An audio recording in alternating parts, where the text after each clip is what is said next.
The conference room was cold that morning, though the tension made it feel suffocating.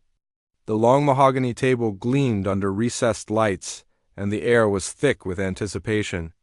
Everyone knew the stakes: a $200 million partnership, deal with an international client that could catapult the company into a new league. I had spent weeks buried in data, late nights cross-checking numbers, running models, and preparing the kind of airtight analysis that would reassure even the most skeptical investor. By the time I entered the room, I was running on little more than caffeine and nerves, but I was ready. The screen at the end of the boardroom lit up with my opening slide, and I launched into my presentation. I spoke with measured confidence, outlining growth projections, identifying potential risks, and suggesting contingencies. My deck wasn't flashy, it wasn't meant to be. It was meticulous, the kind of work that wasn't about impressing but about protecting the company from blind spots. Halfway through, just as I was explaining a potential risk factor, I noticed the COO lean back in his chair. His smirk was faint at first, but it grew until it became impossible to ignore. Then, with a chuckle loud enough to cut across the room, he interrupted. "Well," he said, lacing his words with exaggerated amusement, "isn't that cute? Look at all these little risk charts. Did you make those in Excel last night after watching YouTube tutorials?" Laughter rippled from a few corners of the room, nervous, sycophantic chuckles from people too afraid to challenge him. My face burned, but I forced myself to keep composure. He leaned forward as if delivering a final blow. "We're closing this deal, period. No need for the scare tactics. Leave the big strategy to the grown-ups." The words hung in the air, slicing through whatever credibility I had tried to establish. My throat tightened. Every pair of eyes in the room shifted, some with sympathy, others with silent judgment. My hands, hidden under the table, curled into fists. I swallowed my pride and continued, forcing my voice to stay steady, but the momentum was gone. The COO had framed my work as childish an accessory, not a necessity. The rest of the presentation passed in a blur. I finished my part, sat down, and watched as the COO took over, strutting across the room with theatrical flair. He spoke of vision and guaranteed returns, painting the deal as a sure thing. Investors nodded. The board leaned in, dazzled by his charisma. No one cared about the holes I had pointed out. As the meeting ended, people gathered around him, showering him with praise, while I was left standing near the projector, packing my notes into a folder. A junior associate gave me an apologetic glance, but no one else acknowledged me. Inside, humiliation twisted into something sharper. I replayed his words over and over. "Cute. Leave it to the grown-ups." My work, weeks of late nights and relentless focus, had been reduced to a joke. But beneath the sting of embarrassment, another feeling sparked, one that caught me by surprise. Anger, yes, but not the wild, reckless kind. This was colder, more deliberate. The COO thought he had won, thought he could mock me into silence. He thought I was invisible. He was wrong. In that moment, as I walked out of the boardroom and past the glass walls reflecting my faint, stiff smile, a decision rooted itself in me. I wasn't going to forget. I wasn't going to forgive. I would find a way to make him eat those words, even if it meant dismantling the very empire he was so desperate to build. And that was the moment the seed of revenge was planted. The COO's laughter echoed in my mind for days, replaying at the most inconvenient moments: when I tried to sleep, when I poured my morning coffee, even when I was drafting mundane emails. The humiliation had burrowed under my skin, but instead of festering, it began to harden into resolve. If he wanted me to stay quiet, I would do the opposite, but quietly. I started with something simple, rechecking the data I had used for my presentation. I wanted to be absolutely certain I hadn't overlooked anything. I combed through the financial models, cross-referenced market research, and even reran risk simulations. Everything was solid. My numbers weren't just cute. They were accurate, cautious, and brutally honest, which meant one thing: the COO had chosen to ignore them. That realization pushed me further. After hours, when most of the office had emptied out and the cleaners roamed the hallways with carts and vacuums, I stayed behind. At first, it was under the guise of tying up loose ends, But really, I was hunting. I began pulling up versions of the COO's reports and projections. He wasn't sloppy, his spreadsheets and slide decks were polished to perfection, the kind of documents designed to impress rather than inform. But polish can't hide everything. And soon enough, I saw it. Hidden in a footnote on a financial model was a set of assumptions that seemed optimistic, to put it kindly. Projected client adoption rates were inflated well beyond industry norms. Risk-adjusted returns had been smoothed in a way that made potential losses nearly invisible. It wasn't fraud, not exactly. It was dangerous spin. At first, I thought it was just one oversight. But as I dug deeper, more cracks appeared. Cross-referencing internal projections with the client's actual filings, I noticed discrepancies. Revenue expectations didn't match market realities. Risk factors had been deliberately omitted in external-facing documents. The COO wasn't just overconfident, he was gambling. And worse, he was gambling with the company's future, dressing it up in glossy numbers so the board and investors wouldn't notice. I remember leaning back in my chair at 2 a.m., the office eerily quiet except for the hum of the HVAC system. The documents glowed on my screen like evidence waiting to be used in court. My hands trembled, not from exhaustion, but from the weight of what I had uncovered. I had proof, not yet enough to bring him down, but enough to know the path forward. And in that silence, I felt something unexpected, exhilaration. The COO thought I was insignificant, someone to mock and brush aside. But now I held a thread that, if pulled hard enough, could unravel his entire empire. The next few days turned into a ritual. By day, I wore the mask of professionalism, quietly attending meetings, nodding in agreement while the COO performed his theatrics. By night, I transformed into a detective, gathering files, downloading audit logs, cross-referencing contracts. Each piece of evidence was like another weapon added to an arsenal I hadn't even realized I was building. I noticed patterns in the COO's behavior too. His charm wasn't just arrogance, it was a shield. The louder he boasted, the more he distracted from the weaknesses in his deal. And people bought it, blinded by charisma and promises of massive returns. But charisma doesn't survive contact with hard evidence. By the end of that week, I had a folder on my personal drive labeled simply, cracks. Inside were copies of financial models, screenshots of projections, and side-by-side comparisons that revealed the COO's manipulation in stark, undeniable terms. Every time I opened that folder, my anger transformed into purpose. He thought he had buried me under ridicule, but what he didn't realize was that I was quietly digging him a grave lined with numbers and facts I wasn't ready to strike yet. Timing was everything, but the foundation was laid. The COO had mocked me for acting like a child. What he didn't know was that I had just found the kind of evidence that could end his career, and I was willing to wait for the perfect moment to use it. Anger had sharpened into method. I didn't want a shouting match or a petty scene. I wanted something cleaner, incontrovertible, a surgical strike that left no room for the COO's smooth explanations. If the board or investors were going to be persuaded by charm, I needed to persuade them with facts they could not ignore. Facts presented at the right moment would do what insults never could. They would strip away his performance and expose the risk behind it. My plan grew in layers. First, I mapped the evidence I already had, the cracks folder with doctored assumptions, screenshots of mismatched numbers, and side-by-side comparisons of internal and investor-facing documents. Those were the bones. Next came the search for corroboration, audit logs showing who edited what and when, email trails that documented conversations the COO claimed never happened, and signed attachments where key risk clauses had been removed. I wasn't interested in hearsay. I wanted a paper trail that led straight to his signature. I knew I couldn't do this alone. There were colleagues I trusted, but trust in a place like ours had to be earned and guarded. I reached out to one person only, Priya, a senior analyst in compliance who had always been quiet but uncommonly thorough.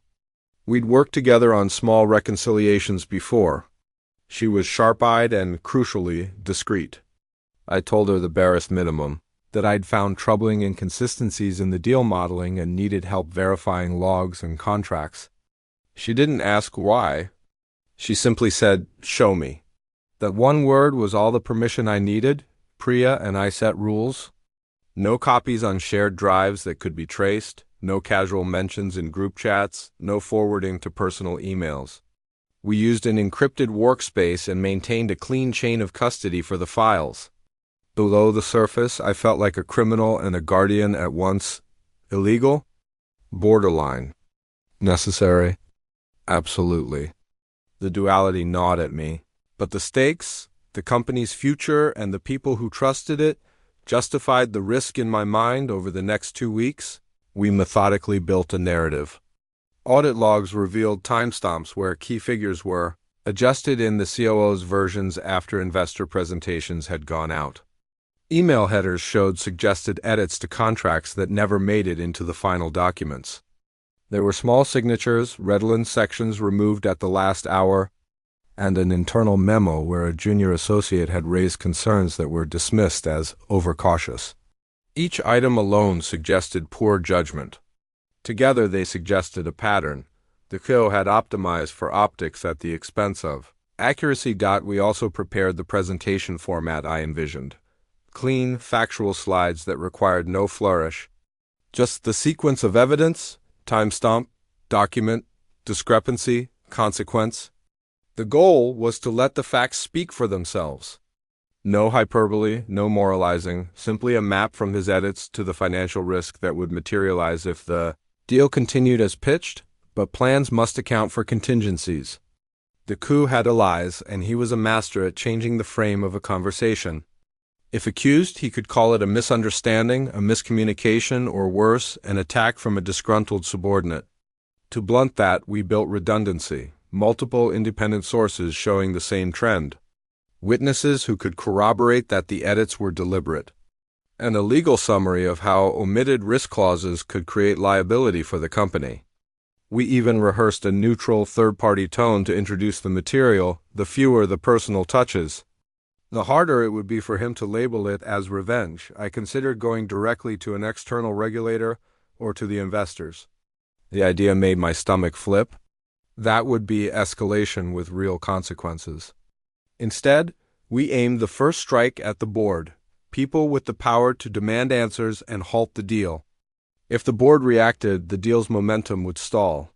If it stalled, the veneer of inevitability the CAD built would crack. There was one more strategic decision: timing.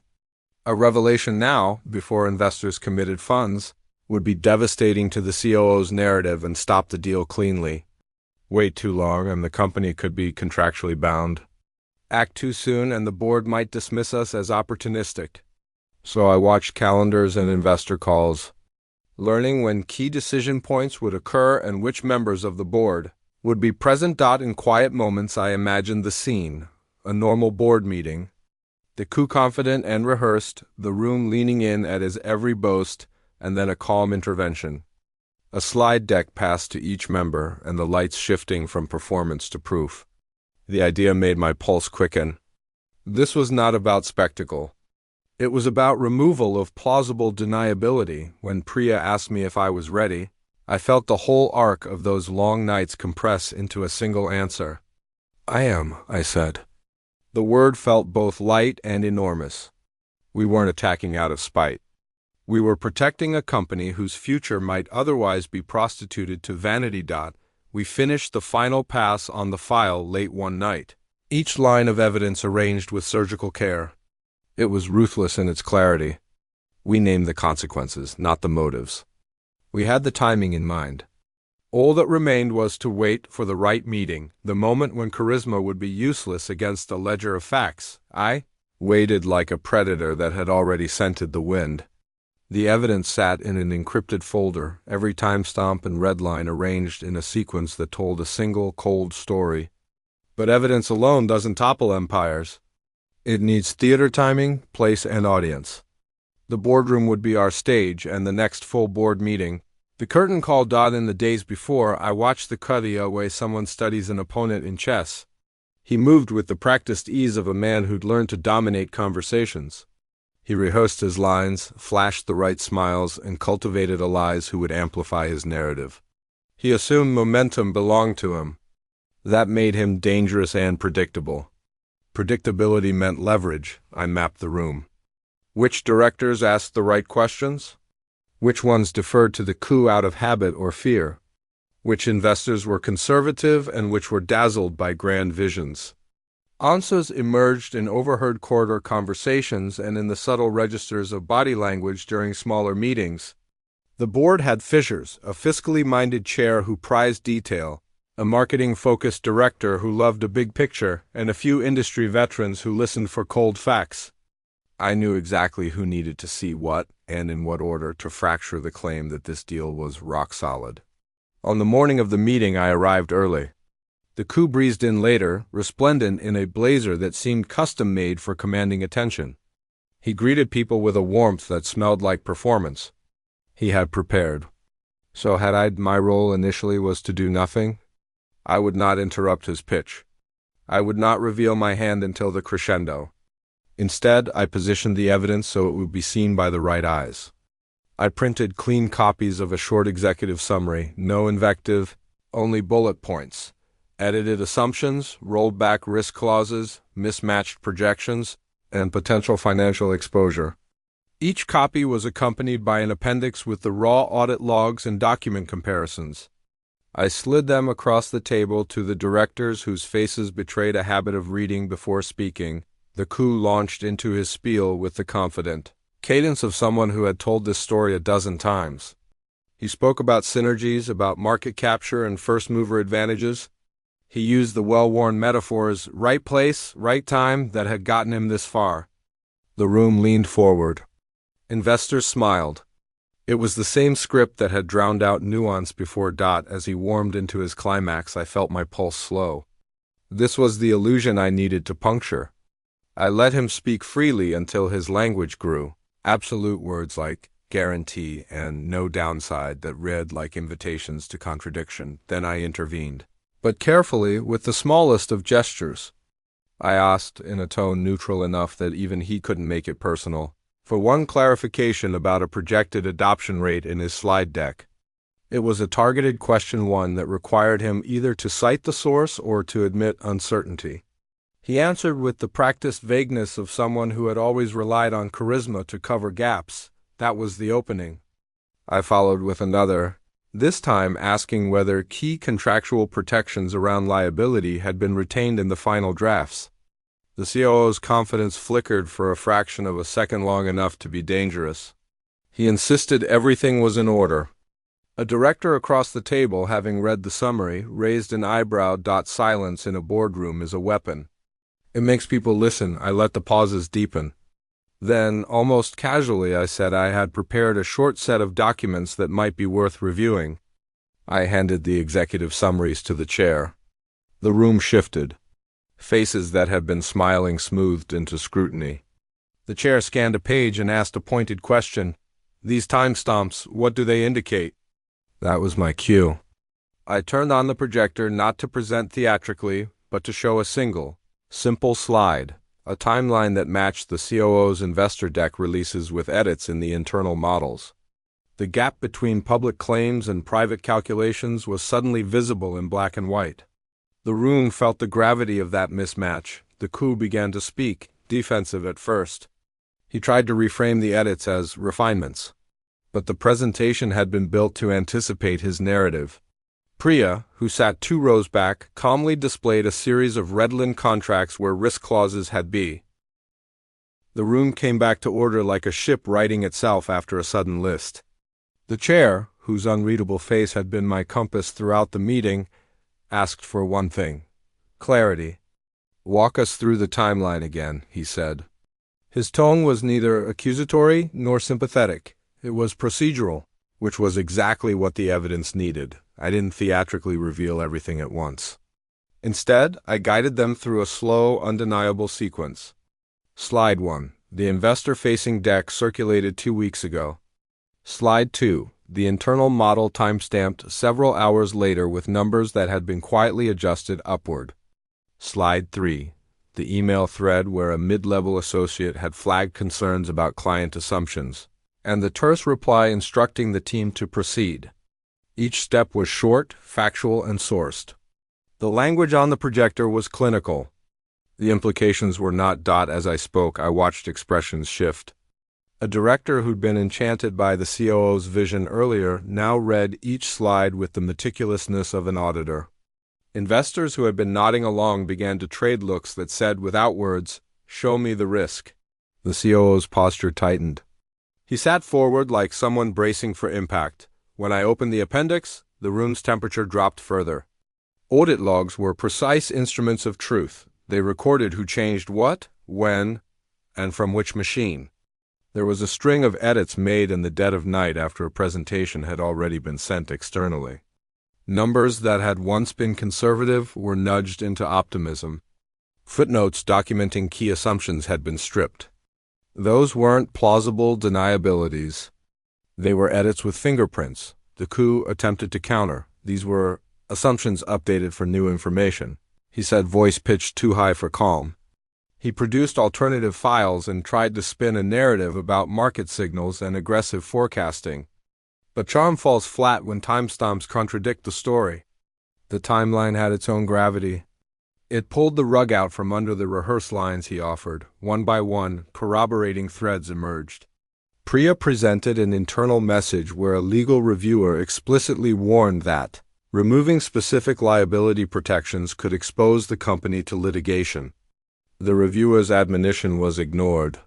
A procurement email showed that a contingent payment clause had been excised in favor of an earn-out structure, favorable to the partner.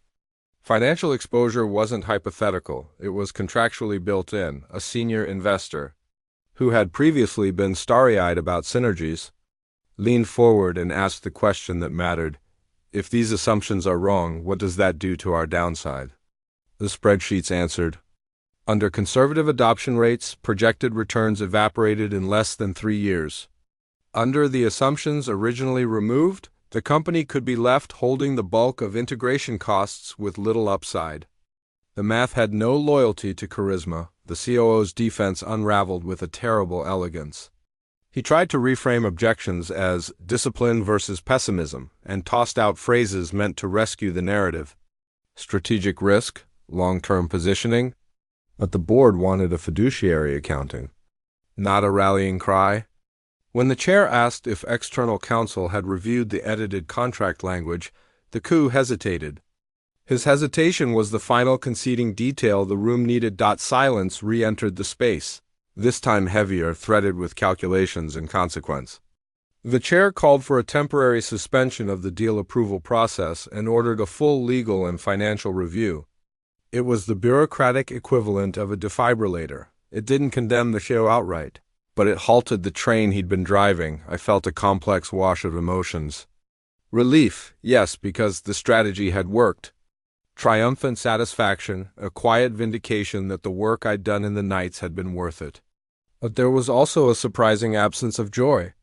Watching the COO's face go from smug to strained was not a spectacle of glee. It was the sober observation of cause and effect. A career could be bruised or broken. People would lose reputations. There were human consequences to the ledger entries I had exposed. The COO, now on the defensive, retreated to damage control mode. He dialed his allies, whispered explanations in the hallway, and tried to recast the story as a misunderstanding amplified by overzealous subordinates. The chair, however, made clear the immediate priority: protect the company. That meant independent auditors, counsel review, and pausing any outward communications about the deal. Word travels fast in corporate ecosystems. Within hours, the deal's momentum dissolved into due diligence memos and legal checklists. Investors demanded more time. Some quietly pulled back. The partner, sensing hesitation, began renegotiation tactics.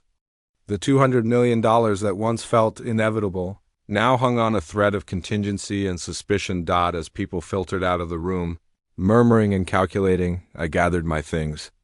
Priya gave me a look that contained no gloating, only a shared understanding of what had been done.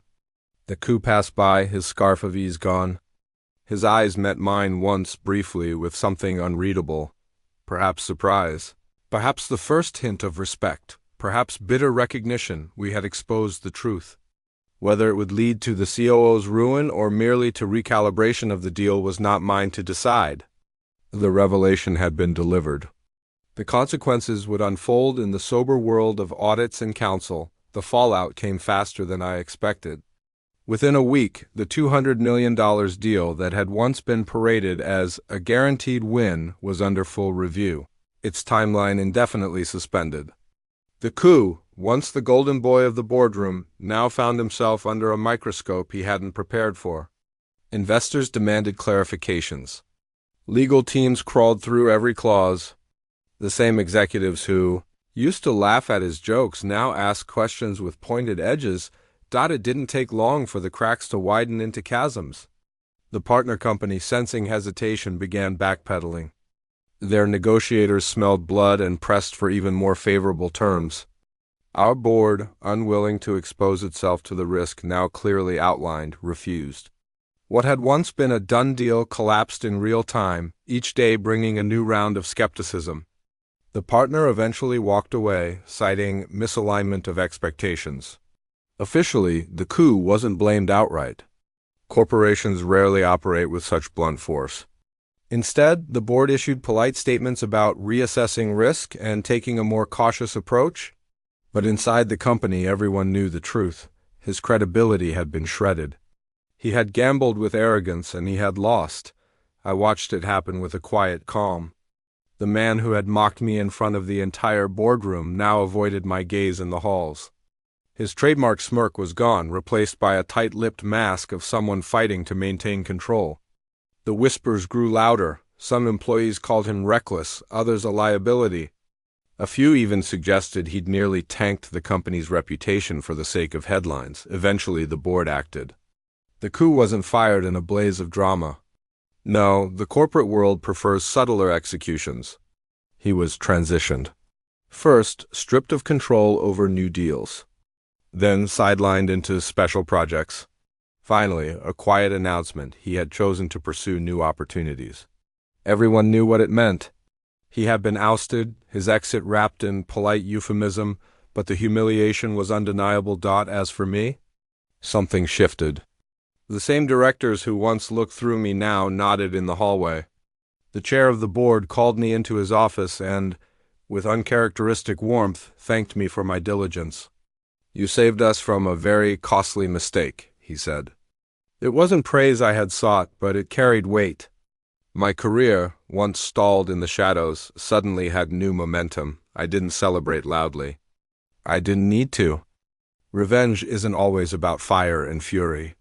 Sometimes it's about patience, precision, and letting someone bury themselves with their own hubris. I hadn't shouted him down or humiliated him with insults. I had simply revealed the truth he tried so hard to bury. That truth had been sharper than any comeback I could have mustered in the boardroom weeks ago. Still, in quiet moments I replayed that day when he called my work cute. I remembered the laughter, the sting of humiliation, the way my throat tightened as I forced myself to stay composed. And I remembered the vow I made walking out of that room, that I wouldn't forget, and I wouldn't forgive. I kept that vow. The COO's $200 million deal crumbled. His reputation collapsed with it, and I rose not with gloating or malice, but with the calm satisfaction of someone who had turned mockery into opportunity. Revenge had been served not in anger, but in precision, and the taste of it was colder, sharper, and far more satisfying than I had ever imagined.